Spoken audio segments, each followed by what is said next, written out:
Faut-il parler de la théorie des dominos après la Centrafrique et le Mali? C'est au tour du Burkina Faso de rompre avec la France au profit de la Russie. En tout cas, c'est la question qu'on va poser, Les militaires français ont en tout cas un mois pour plier bagages.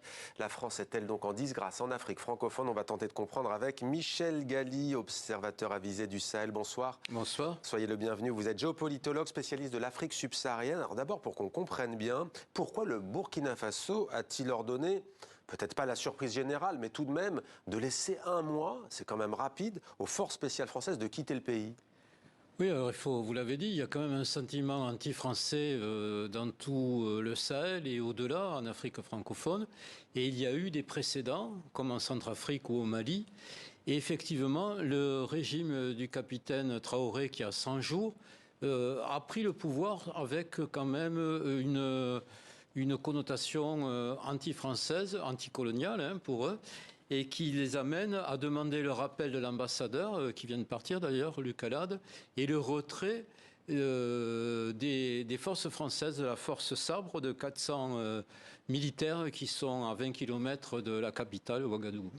Mais vous dites sentiment anti-français, mais lorsque M. Traoré prend le pouvoir, il n'a pas forcément ça en tête. C'est aussi une population qui dit les Français, vous êtes là depuis longtemps et le djihadisme et les violences ne font que s'accentuer. Oui, il y a ça. Alors effectivement, il y a un manque de transparence. La force française, qui est ces forces spéciales, forcément discrètes, mais on ne voit pas trop. Au nombre de combien d'ailleurs? 400, dit-on 400, oui, voilà. Et qui interviennent d'ailleurs dans tout le Sahel. On ne voit pas trop ce qu'ils font, et l'opinion publique se pose la question. Les militaires, par exemple, au Mali, à force MINUSMA, 12 000 hommes, on ne voit pas trop ce qu'ils font. C'est la mission des Nations Unies. Des Nations Unies, la force Barkhane, avant de 5 000 hommes aussi, les populations ne voient pas trop ce qu'ils font. Ils voient les djihadistes qui progressent vers la capitale. Peut-être 40% du territoire du Burkina est envahi en quelque sorte par les djihadistes combattants.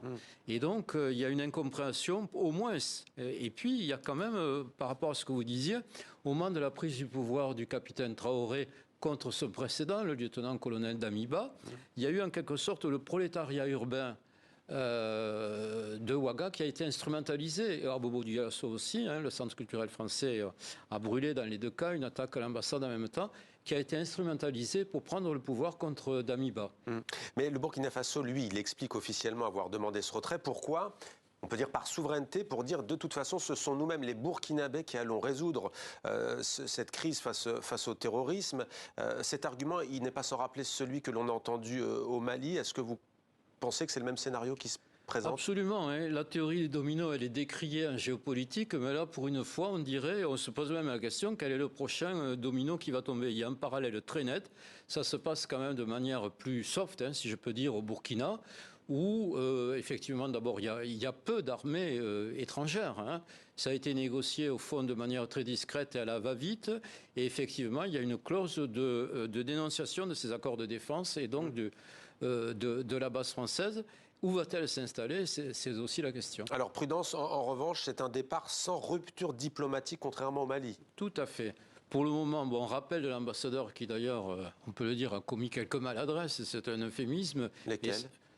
Par exemple, il a dit publiquement qu'au fond, c'est des Burkinabés entre eux qui se font la guerre, alors que c'est des djihadistes qui ne sont pas forcément burkinabés. C'est vrai. Et ramener les combats des djihadistes à une sorte de guerre civile, c'est pour le moins maladroit, effectivement. Ouais, ça sonne presque comme ils se tuent entre eux. Donc vous étiez en train de dire, poursuivez?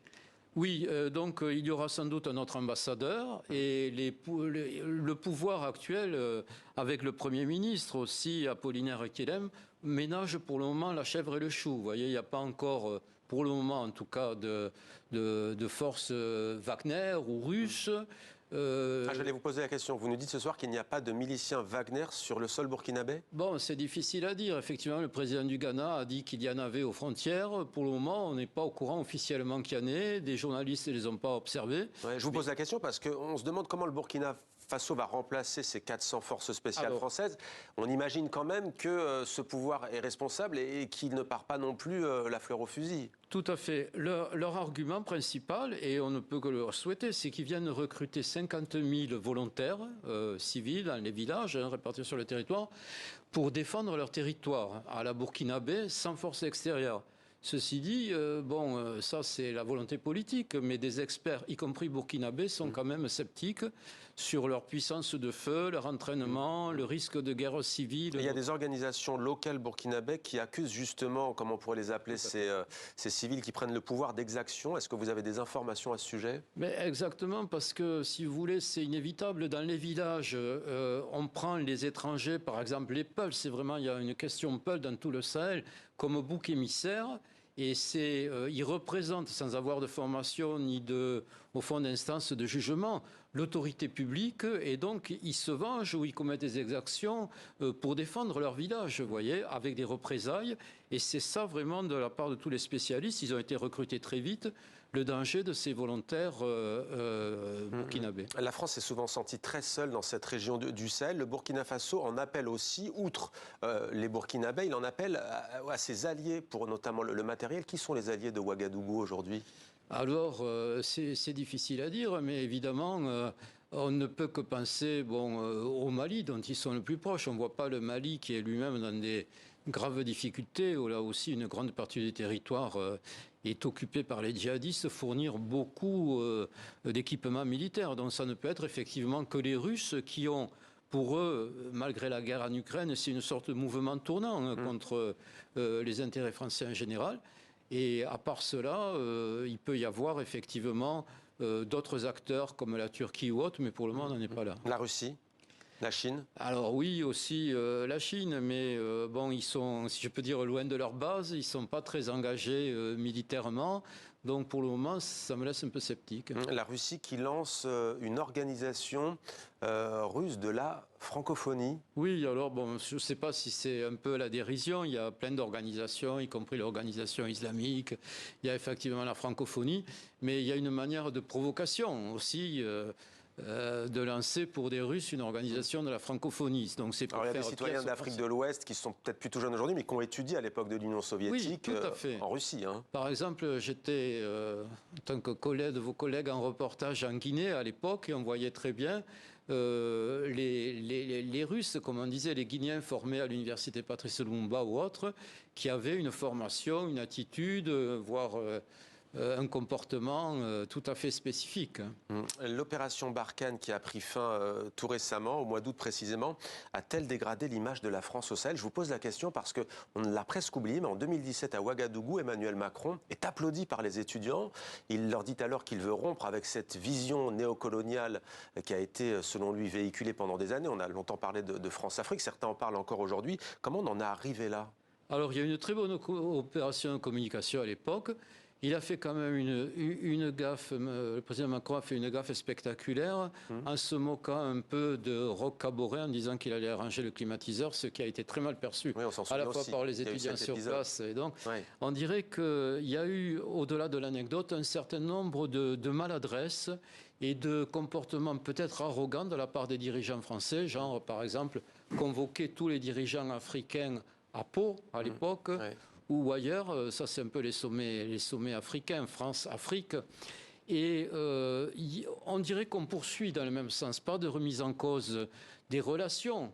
Par exemple, moi depuis 2013, j'ai dit, écoutez, les militaires et les civils sahéliens supportent très mal cette suggestion en Barkhane. C'est vrai qu'au Mali et au Burkina, l'armée n'était pas très forte. Dans le cas du Mali, elle n'existait plus pratiquement. Mais ils étaient vraiment subordonnés vraiment aux forces Barkhane. Alors, dernière question, j'allais vous dire, les djihadistes ont dit qu'ils se rapprochent de Bamako. Est-ce que c'est le cas? Est-ce que la France donc est en disgrâce, selon vous, dans ce contexte?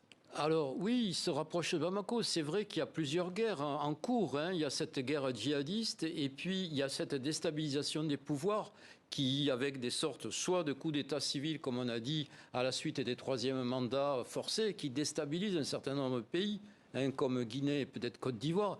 Il y a la guerre médiatique permanente. Par exemple, le temps qu'on revienne chez nous ce soir, il y aura plusieurs vidéos contre ce que je viens de dire. Donc, il y a une guerre dans les réseaux sociaux. Qui se bien. On est pris par le temps. Oui ou non, la France est-elle en disgrâce, selon vous? Oui, elle est en disgrâce, bien évidemment. Merci beaucoup, Michel Galli, d'avoir répondu à nos questions en direct sur TV5 Monde.